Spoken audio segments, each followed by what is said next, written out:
Jeremiah, thank you for doing this interview with us. Hey, it's my pleasure. Our very first one. I know. Glad to kick things off. Well, you better do a good job. I know, no pressure. So I spent a little time with you in your office right before we started filming. Yeah. And I'll tell you what was weird, because we were here at the same time. We were. Class of 2005. Good times. And as the students were coming into your office, they were treating you like a professor, which was weird to me because I don't know that side of you. What was that like at first? You know, to this day, it's still weird. Every day, it feels like some strange final exam in a way for one of the comm classes, but it's definitely taking some getting used to. And I guess you don't really understand what it's like until you're on the other side of things. And being a professor here is a great thing, but it was such a shock to the system when I started. I could imagine. When did you start this job? I started as an adjunct in the spring of 2007, and then I started full-time that next fall, so that would be fall of 2007. So really just 2 years after you left, pretty much. Yeah, enough time to finish my master's degree at the University of Tennessee, and had no expectation to come back really at all or that quickly, but it just kind of happened. So basically you're teaching students that are just 2 years younger than you. Was it hard for them to listen to you? It was. A lot of, who do you think you are? You're 2 years older than I am. Right, and you know, I was really upfront about that too. You know, knowing that I had a lot to learn, knowing that, you know, as somebody under 30, that I did not have 30 years of experience in the field, but that I had some things that hopefully could help them along the way that helped me, and tried to approach it that way. Makes sense. And dressing up a lot, I guess, helped too. Just to kind of help that distinction. So how did it happen? Because I spent my 4 years here in the Grace Crum Rollins Center. I love the place, TV station. Yeah. I would have been thrilled to come back and teach. I did not take that route, master's school, or graduate school. What was that? How did that even come about for you? Well, during my senior year at Cumberland, I really felt like I might want to teach, and so the opportunity presented itself to go to the University of Tennessee and get my master's with an emphasis in journalism and electronic media. And at the time, especially for print, they were only offering about a couple classes here. There was a newspaper seminar class, and then there was writing for the mass media.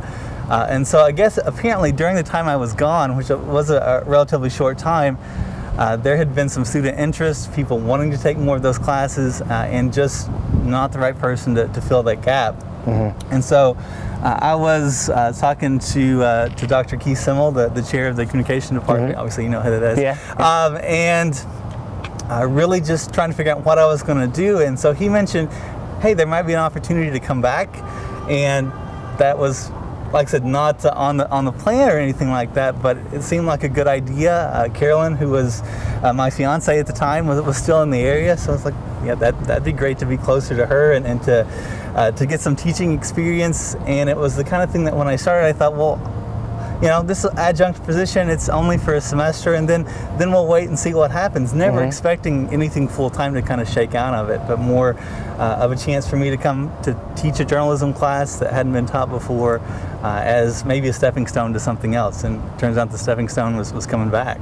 I think that he's, like, I don't know, he seems very interested in everything that his students are doing. He's always willing to help. You know, like, if I need him, I can get on Facebook and talk to him. I can tweet him. He's always around, so I don't know. It's just nice to have that. It's comforting. He's very exciting, very fun to follow. He doesn't really waste your time, but he always provides a laugh, and you know, you want to do the work for him because you feel like you owe it to him, not because he's a teacher, but because he's your friend. So I'm a perfectionist, and it's something that's kind of dictated my life.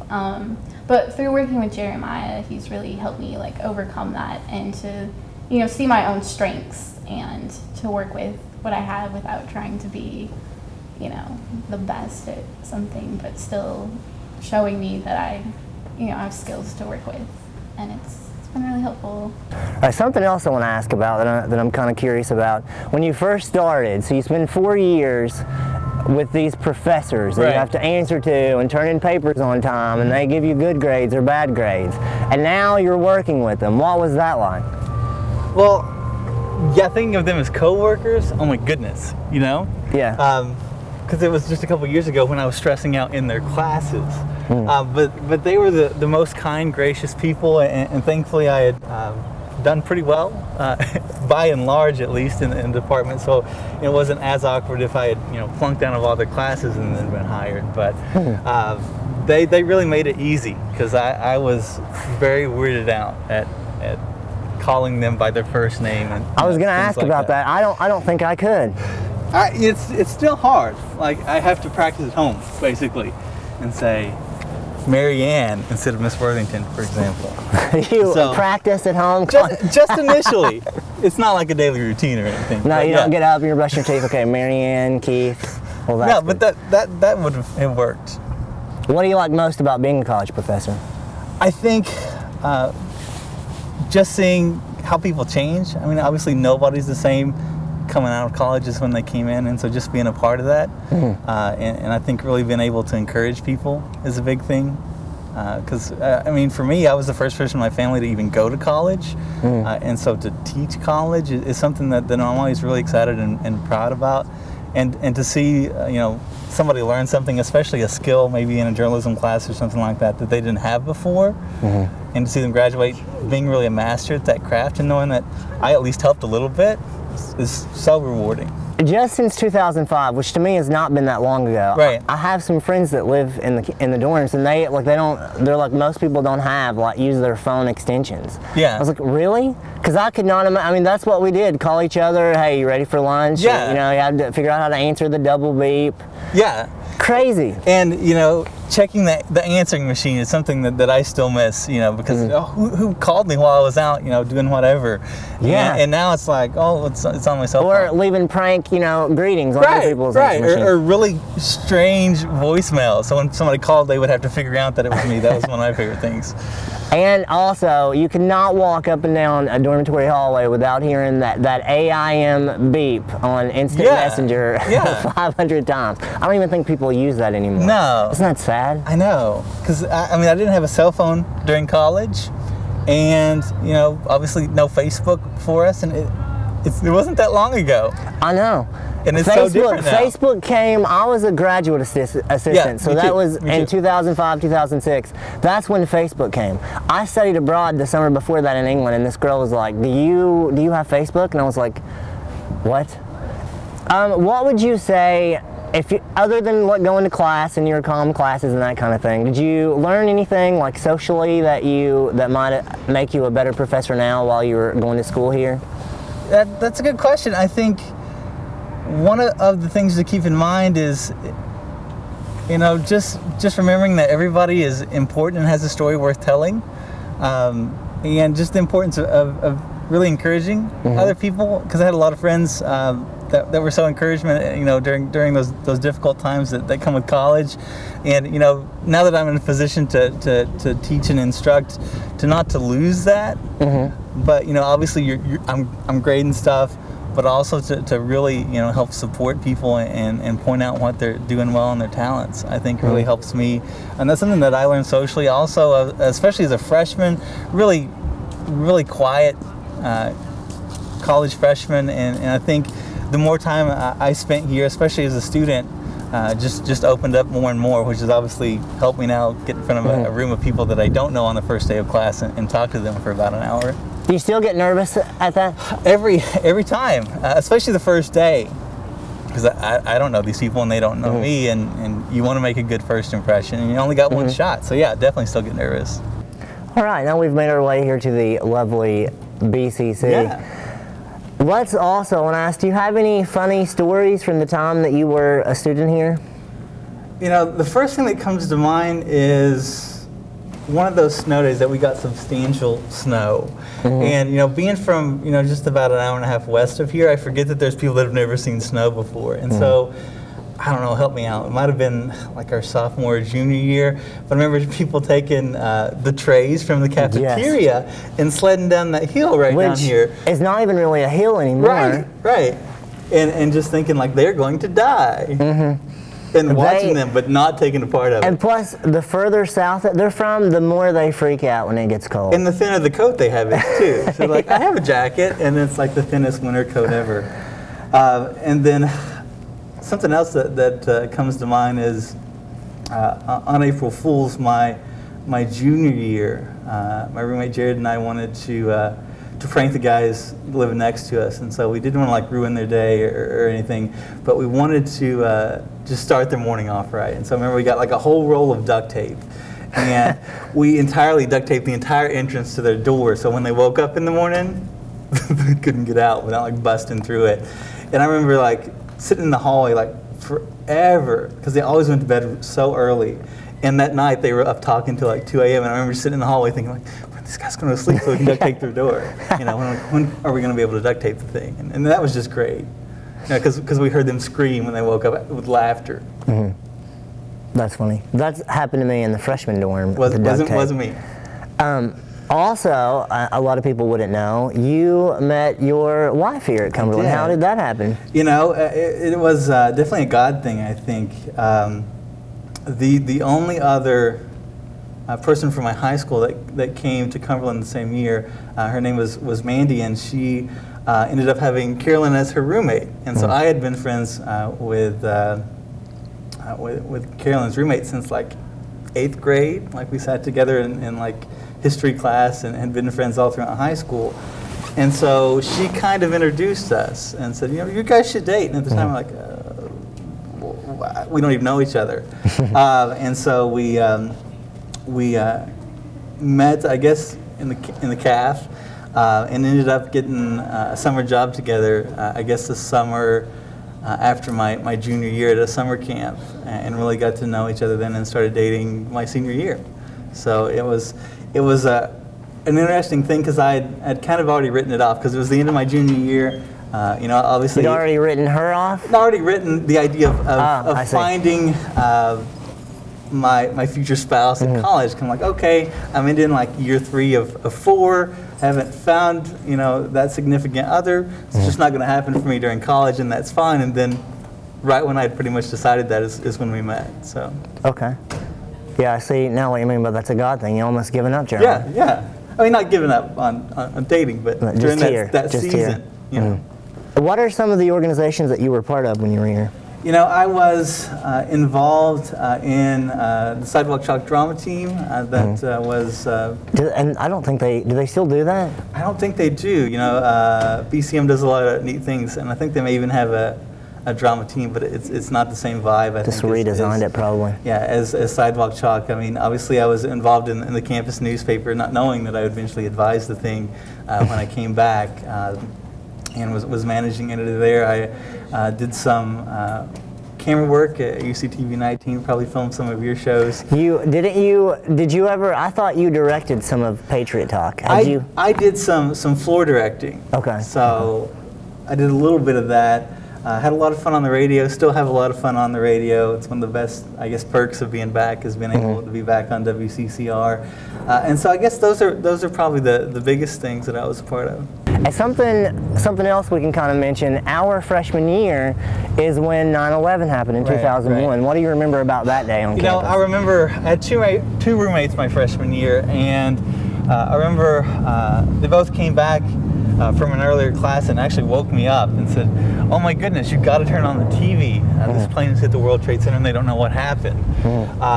And you know, I didn't know what to do.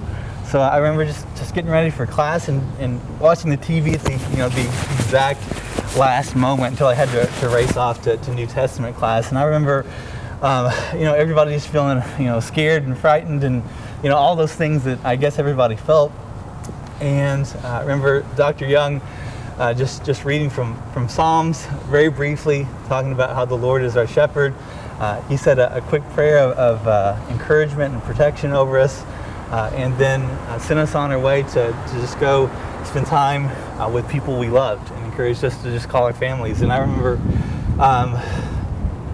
that being obviously a difficult experience to deal with, but glad that had worked out. You know what I just realized is during graduation, we actually walked into the ceremony together.